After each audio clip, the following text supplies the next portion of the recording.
sarap ng candy ko! Pang Christmas! Si Santa Claus!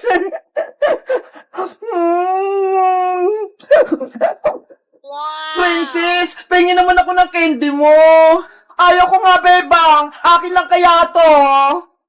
Sige na, gusto ko rin yung matikman. Mag-isa na nga lang to eh. Ihingi ka pa? Wala kasi akong lollipop eh. Saan mo ba yung nabili?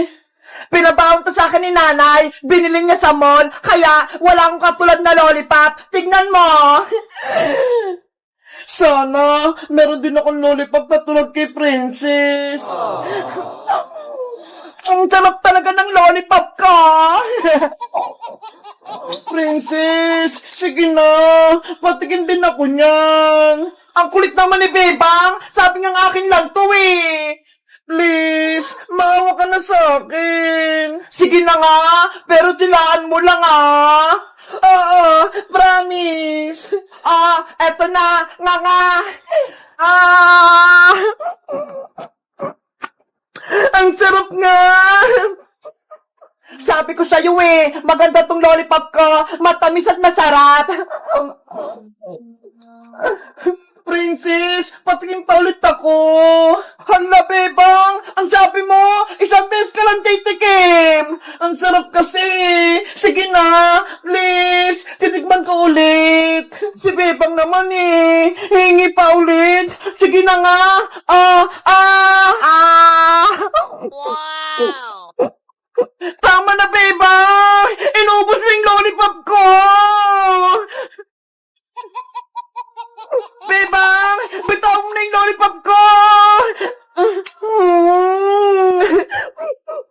Hindi lang kita bati, bebang! Ang sabi ko, konti lang kainin mo sa lollipop ko eh! Sorry na, princess! Hindi ko mapigilan eh! Kahit anong sabihin mo, hindi na kita bibigyan ng lollipop ko! Akin na lahat to!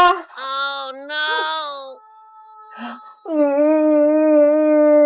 Sana, meron din akong lollipop na katulad kay Princess. Walang lollipop si Bebang. Princess, tiran mo ako niyan. Ayoko nga, baka ikaw pa umubos nito eh.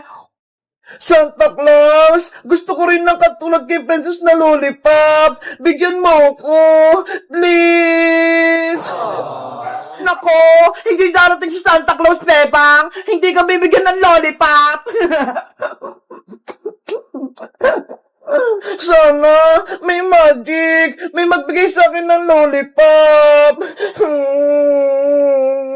Ate Bebang, nandiyan ka po ba? Mateo, pasok ka.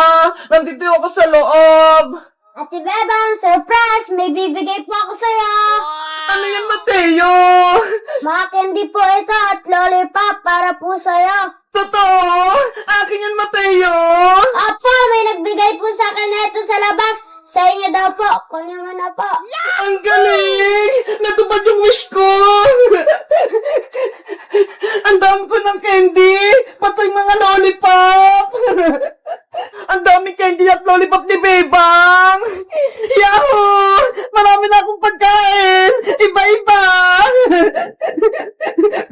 Bebang, di ba pati tayo? Tikman mo na tong lollipop ka! Sa'yo na ta! Hala, kanina, ayaw mo akong bigyan, Princess. Ang sabi mo pa nga, hindi mo na ako kaibigan. Kanina pa yun, syempre. Pero ngayon, bati na tayo. Kaya sa'yo na ng lollipop ka. Ayoko na yan, Princess. Ang konti-konti lang yan eh. Tsaka, may lollipop na rin ako na katulad niyan. Eto ho. Beba, bati na tayo. Bigyan mo ko ng maraming candy. Eto sa'yo, Princess. Eto lang, malit na lollipop. Tama na yan sa'yo, kasi nabusog ka na sa lollipop mo kanina eh. Bebang, bigyan mo ako ng madami. Yung isang basket. Oh no! Guys, sa tingin nyo, bibigyan ko ba si Princess ng lollipop at candy? Ha? Mag-comment lang kayo at mag-subscribe. Bye-bye! Yay! Uwi na si nanay! Mabuti na lang Magaling na yung sakit ko. Maglilinis ako ng buong bahay para pagdating ni nanay, masaya siya.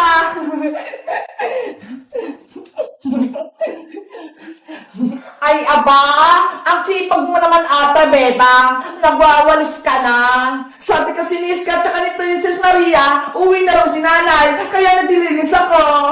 Naniwala ka naman sa sinabi ni Princess pati ni Iska. Di ba, Mami? Next year pa uwi si Tita Sitang? Oo, sa susunod na taong pa uwi si Ate Sitang. Kaya huwag kang managinip dyan, Bebang.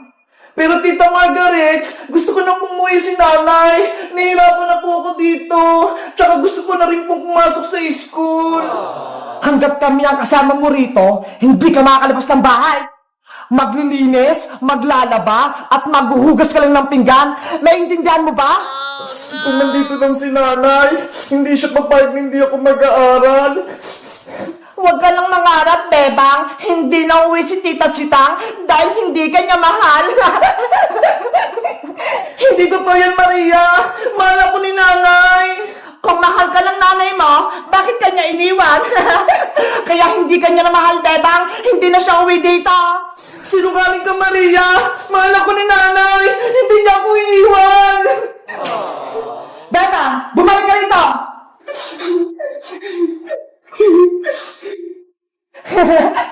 Nagdadrama na naman si Bebang. Nanay, nasaan ka na ba? Umuwi ka na.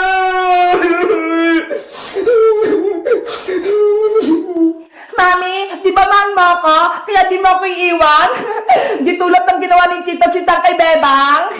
Siyempre, mahal na mahal kita, Maria. Hindi kita iwan kahit kailan dahil ikaw ang pinakamagandang anak ko. Salamat, Mami! I love you! A few moments later. Sa wakas, nandito na ako sa Pilipinas! Manong driver, para po! Yahoo!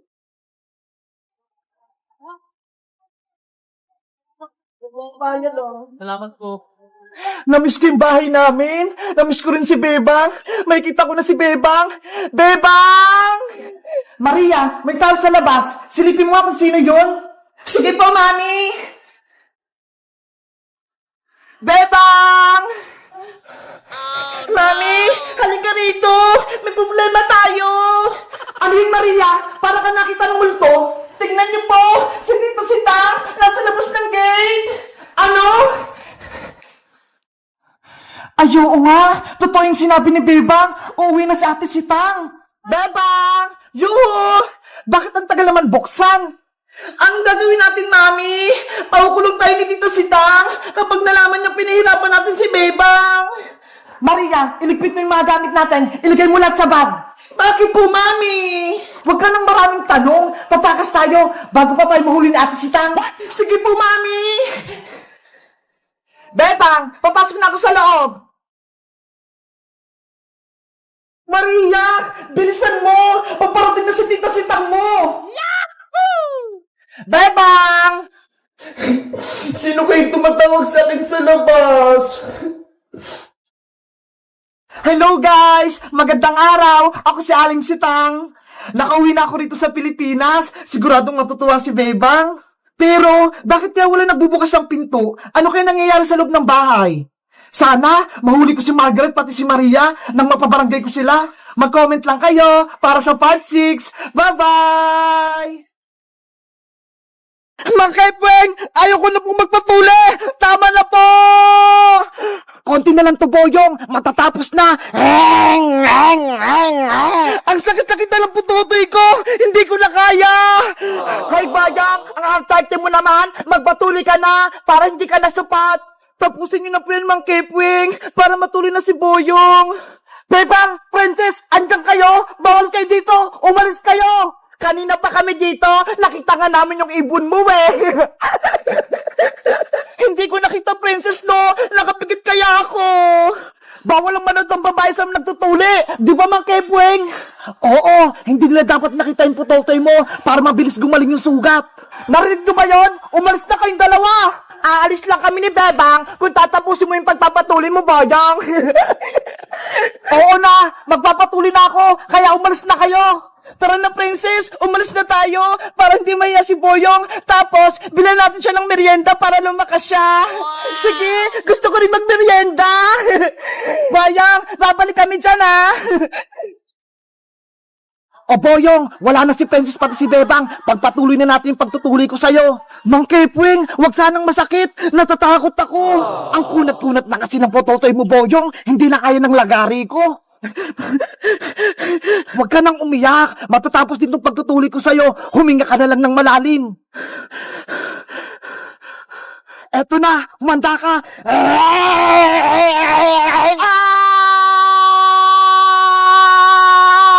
Ayan na, Boyong. Tuli ka na. Hindi ka na supok. Makipwing! Yung putotoy ko!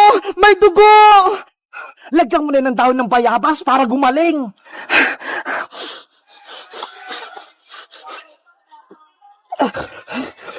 Linisan mo yan araw-araw, Boyong, ha? Opo! O siya, uuwi na ako. Mauuna na ako sa'yo. Salamat po, Mang Keping, sa pagpapatuloy sa akin, ha? Aray ko! Yung putotoy ko! Ang sakit-sakit! Princess, tignan mo, ho! Tapos na si Boyong magpatuli! Ayaw nga, no? Bayang, eto na yung merienda mo, ha? Para lumakas ka! Bebang, Princess, mamaya na ako magmimerienda. Ang sakit-sakit ng pututoy ko. Sumasabit sa short ko. Naku, dapat may palda ka para maluwag.